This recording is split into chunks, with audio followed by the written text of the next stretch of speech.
Hello and welcome back, future scientists. I'm Mr. K with Mississippi Public Broadcasting. We've learned a lot over the past couple weeks, so today I just wanted to take some time, review some of the information that we've talked about, and go over some questions that I think will help with your understanding of all of this crazy cellular transport stuff. So let's go ahead and hop into it and see what y'all can come up with. Teacher, there's something online that kind of goes along with this, so why don't you go ahead, pass those out to your students, and then that way, as I'm reviewing them, they can kind of go along with me and make sure they're giving it their best effort, and that's going to help them learn this stuff, okay? So what I wanted to start with was just a kind of overarching review of some of the stuff that we've talked about, and then that way when we get to the questions, your memory will already be a little refreshed. So I've got a Venn diagram here. I have passive transport on one side, active transport on the other side, and then we're going to obviously think of some things that they share that go in the middle there. So when we're talking about passive and active transport, here are the questions that I want you to think about. Which one of these is using energy? Which of them is not using energy? What are some examples of each one? And think about that concentration gradient too. Okay, which direction are we going up and down the concentration gradient? So let's go do the passive transport first. Passive transport. Are we going to be using energy here? What are some examples? Which directions are we going on the concentration gradient? Well, for passive transport, we need to know that no energy is required. Okay, if somebody's very passive, sometimes they don't stick up for themselves or they're not doing a lot of stuff. So passive transport does not require any energy, okay? As far as the concentration gradient goes, passive transport always goes from high concentration to low concentration.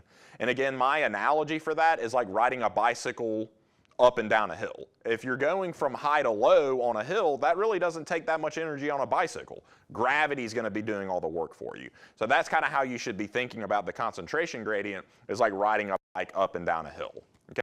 What are some examples of passive transport? Well, we have simple diffusion, we have facilitated diffusion, and we have osmosis. Okay? These are all examples of passive transport. They don't require any energy, and they're moving with the concentration gradient. Let's compare that to active transport. What do y'all think about this one? Are we requiring energy for this? Which direction do we go on the concentration gradient? What are some examples? Well, here's what I came up with. For active transport, we are using energy for this, okay? If somebody's very active, that means they're very busy. Maybe they're going to the gym or they play a lot of sports, a lot of extracurriculars. So an active person is using a lot of energy. Active transport requires energy.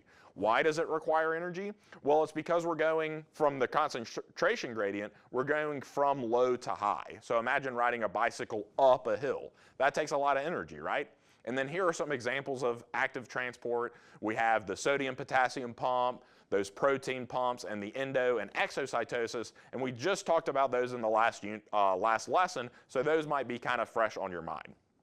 Okay, so those are some ways that these types of transports are different from each other, but can you think of any examples of how they are similar to each other? So here's what I came up with. So for passive and active transport, they do have a couple things in common. One, they are both moving the molecules around, right? There is a concentration gradient involved. They go in opposite directions, but there is a concentration gradient here. And then we need both of these. They're very important to cellular function, okay? So those are some things that these types of transports have in common. So I just wanted to go over those with you, kind of refresh your memory. It's been a while since we've talked about some of the different forms of passive transport, so I just wanted to get that vocabulary out there and kind of refresh your memory. So what I'm going to do now is I have probably maybe 15 to 20 review questions. This is all in a packet on Canvas. So go ahead, why don't y'all take 5 or 10 minutes, work through those by yourself, and then when y'all are ready, you can come back here and I'll review each of them with you, okay? So go ahead, pause the video, give those review questions your best effort, and then when y'all are ready, come back to me and I'll review them with you.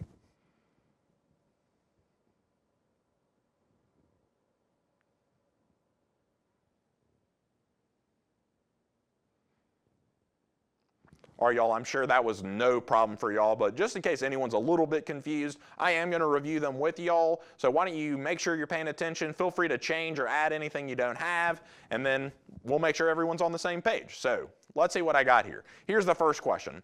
So when the concentration of solute is lower in the solution than inside the cell, the solution would be what? Well, when you're answering these types of questions, you really just want to think about what those prefixes mean, right? So we have hyper, iso, and hypo, okay? What do those prefixes mean? Hyper means more than, iso means equal, and hypo means less than. The question here is saying that the concentration is lower in the solution than inside the cell. So I would say that this is a hypotonic solution, right? Hypo means lower than. There's less solute outside of the cell than inside. So this is a hypotonic solution. Okay, great job. Let's check out the next one. Okay, so when the concentration of the solute is the same on the outside of the cell as it is on the inside, what type of solution would that be called? Again, just think about what these prefixes mean. There's a prefix here that is telling us it's the same. You might remember, I just mentioned it, that's called an isotonic solution. Iso and isotonic means equal. And so this would be what's going on when the solutes are the same inside and outside of the cell. Remember here that the water and the solutes are still moving in and out, but they're just in equal proportions. So although the water's moving into the cell, the water's moving out of the cell, it's an equal amount, so nothing really happens to the cell here in this situation. This is the good solution to be in. Okay, let's check out the next one. So this says, in which direction will the net movement of water be in the following example? Okay, so what I want you to remember is that water always moves towards high solute. It always moves towards high solute. So which of these, inside the cell or outside of the cell, where is the higher solute? Well, you can see that inside the cell we have 10% solute, and outside of the cell we only have 5%. So where is it higher? It's higher outside of the cell, and so the water is going to move out of the cell here. Okay, great. Let's check these other ones out. So what type of solution is the cell in? Again, here you want to compare the solutes. So there's 10% solute outside of the cell, there's 20% solute inside of the cell. So is that going to be a hypo, hyper, or isotonic? Well, there's less solute outside of the cell, so I would call that a hypotonic solution. Okay, great job. Let's check the next one out. What type of solution is the cell in? Same thing here, compare the solutes inside the cell and outside of the cell, and that's going to get you the answer that you need. They're 10% on both. It's 10% solute outside, 10% solute inside the cell, so this would be an example of an isotonic solution. Great job. Let's keep it going. Okay, what type of solution is the cell in? A lot of these here. So we got 20% solute outside, 10% solute inside. What would that be called? Well, that's a hypertonic solution. Remember, hyper, if you have a friend that's really hyper, it's like they have too much energy, right? Hyper means over and above. Sometimes that friend is like over and above where he should be acting, right? And so this is a hypertonic solution, is more solute outside of the cell, and so that's the type of solution that the cell is in. Great work, let's keep it going. Okay, so now that we've talked about those different type of solutes, these questions are going to be asking us where's the water going. So in which direction will the net movement of water be in the following example? Again, water always moves towards high solute. So let's see if we can kind of see what's going on here. There's 30% solute outside of the cell and only 10% solute inside of the cell. So where's the water going to go? Well, the water's going to leave the cell. It's going to go out of the cell. Remember, water always goes towards high solute. There's more solute outside of the cell, so that's where the water's going to go. Great job. Okay, this one's a little tricky. This one says the cytoplasm in the cell is. Most of the time when we use these words, hyper, hypo, isotonic, we're talking about the solution that the cell is in and not the cell itself. But this question is a little different. It's asking the cytoplasm in the cell is what? So now we want to use these words to describe the cell itself. So again, just ask yourself, where is there higher solute? Where is there less solute? And that's going to help you kind of figure out the answer here.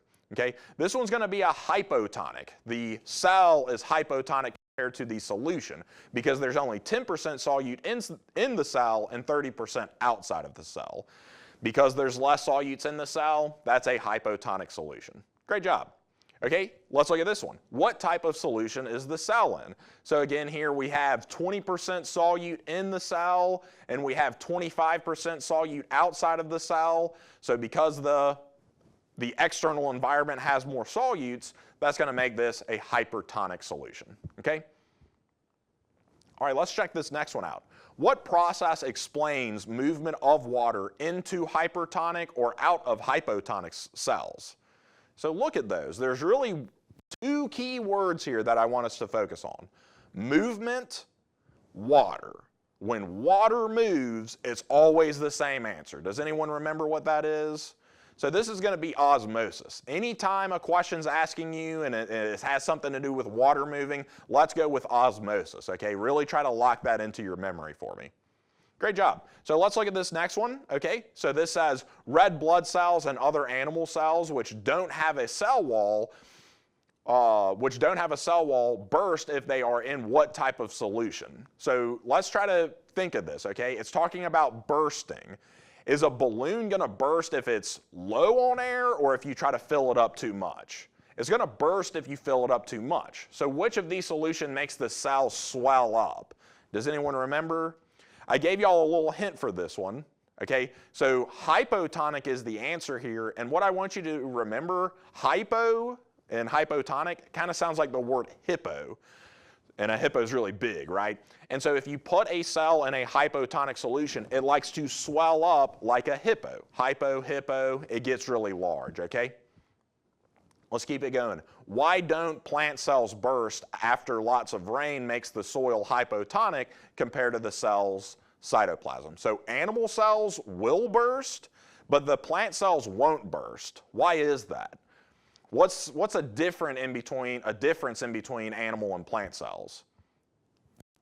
So remember that plant cells have a cell wall, and that helps keeping them from bursting. Because they have a cell wall, the cell stays intact. It's not strong enough to totally burst the cell open. Okay? Great job. Let's check out this next one. So why do plant cells die by plasmolysis, which is the plasma membrane breaking, near salted highways and sidewalks? So sometimes you'll see this if you're driving your car or walking down on the sidewalk. You'll see all of these trees in a row that are dead, even if it's been raining a lot. Well, what happens if it's like snowing or if the bridges are icing over? They'll start to throw all this salt around, and what that does to the plants is it makes the ground very, very hypertonic. Okay, well, if the ground's hypertonic, the water that's in the plant is going to leave, okay? And so what I came up with here is they release so much water to the hypertonic soil that their membranes shrink and die. So the animal cells will burst if they're in a hypotonic solution. Plant cells get damaged if they're in a hypertonic solution. So they're kind of opposites there.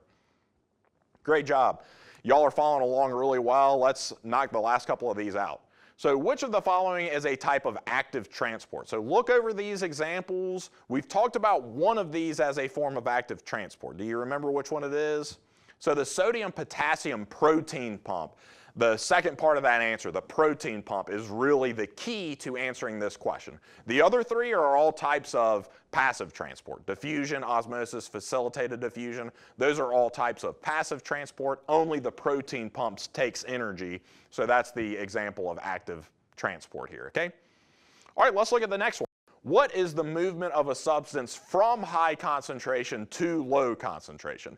So starting off where there's a lot of solutes moving down the concentration gradient and spreading out, well, that's an example of diffusion. That's just regular old diffusion. This is like when you put dye in a cup of water, right? At first, all that dye is concentrated in one spot, but if you come back 10 or 15 minutes later, you'll see that that dye has spread out through the water pretty evenly. That's an example of diffusion. Okay? Let's look at the next one. Which of the following terms describes a cell releasing a large amount of particles from the cell? Okay, so we only have two answers here, endo or exocytosis, and this says releasing a large amount of particles from the cell. So which of these two is when a lot of stuff leaves the cell? Well, that's exocytosis, right? It kind of sounds like the word exit a little bit. So exocytosis is when things are exiting the cell. Great. All right. Let's look at this next one. Which of the following statements best describes facilitated diffusion? Okay, so facilitated diffusion, it's a lot like diffusion. No energy involved, we're moving down the concentration gradient. The main difference in between facilitated and regular diffusion is that the facilitated diffusion needs a protein channel. Note that this is not a protein pump. right? Protein pumps are the ones that require energy. Protein channels, it's like a doorway. These large molecules, this will often be like sugar molecule. It's too big to go through the plasma membrane, but it just kind of takes this little side door instead, a protein channel. It's still moving down the concentration gradient, so there's no energy involved here. Great. Let's look at the next one. Active transport occurs when molecules. Okay, so what out of our options here, which of these is an example of active transport? Okay, well, what we really want to know for active transport, it's called that because it requires energy, and it requires energy because you're moving up the concentration gradient. Moving up the concentration gradient is like riding a bicycle uphill. So letter A is probably going to be our best answer. It moves across the membrane against or up the concentration gradient. It's like riding a bicycle uphill. That's going to take a lot of energy. Okay, just got a couple more. Y'all hang in there with me. So let's see what we got here. How is passive transport different from active transport? Okay, so we've talked about both types of these types of transports. How are they different from one another? Well, remember that passive transport does not require energy, okay? And that energy is often in the form of ATP, okay? Active transport does require energy. Passive transport does not require energy. Great. Okay, here's the next one. Which of the following is an example of passive transport? So look over your options there. Is one of these sticking out as passive transport to you? I'm thinking letter A. So oxygen, diffusing, that's a key word. We know that diffusion is a type of passive transport. So when I read the word diffusion, I already know that that's passive transport there, right? So oxygen diffusing across the plasma membrane into the bloodstream, that's going to be a great example of passive transport. Okay? So let's look at this one. Which of the following is not a component of the cell membrane? So remember, I kind of described the cell membrane. One way to talk about it is that fluid mosaic model. It's like a lot of different small pieces coming together to make something bigger. So which of these are you not going to find in the cell membrane? Well, it's mostly made up of phospholipids.